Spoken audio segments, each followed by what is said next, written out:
Hello, my name is Ashley Scher. I'm the founder and CEO of ShareLove.Fund. Today we are going to explore Chapter 5, Verse 5 of the Gita. Chapter 5, Verse 5 reads as follows. Both jnana yogis and karma yogis experience the same heightened states of consciousness. They see clearly who see jnana yoga and karma yoga as one of the same. So here, Krishna is belaboring the point that he's been making all through Chapter 5 so far. Chapter 5 opened with Arjuna, our young warrior prince, sort of having a crisis about the civil war he's about to fight. And he says, okay, Krishna, I want to be good. Which path should I choose? Should I choose the path of kind of praying all the time, or should I choose the path of doing good all the time? Is one path better than the other? And Krishna says, okay, yeah, I'll answer your question. The karma yoga path is better.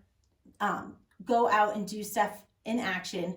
And then Krishna has now spent the last few slokas sort of like taking it back, like, wait, no, both paths are good. Both paths lead to enlightenment.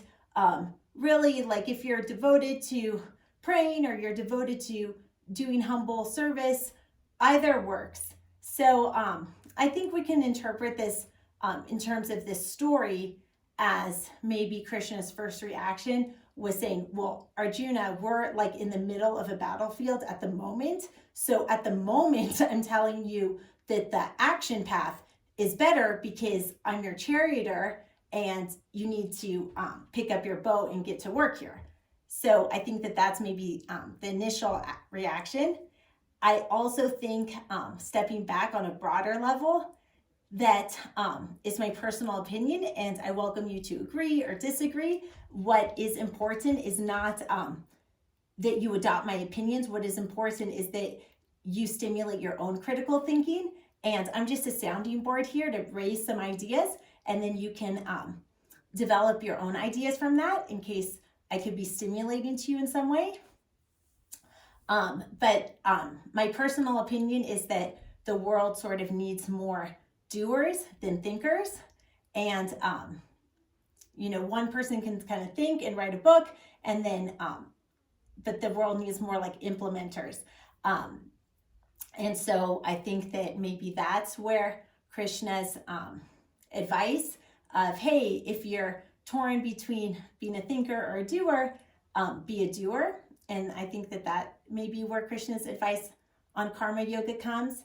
And then the third point is, I think that both are really good, and that Krishna is basically reaffirming for people, listen to yourself and follow the path that's right for you.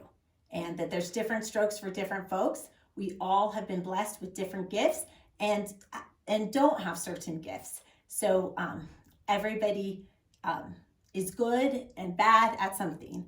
And so I think Krishna is inviting each and every one of us today to really check in with ourselves and try to examine where our own personal strengths are.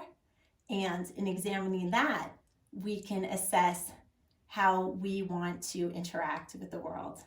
May the light in me be the light in you. Have a blessed day. Namaste.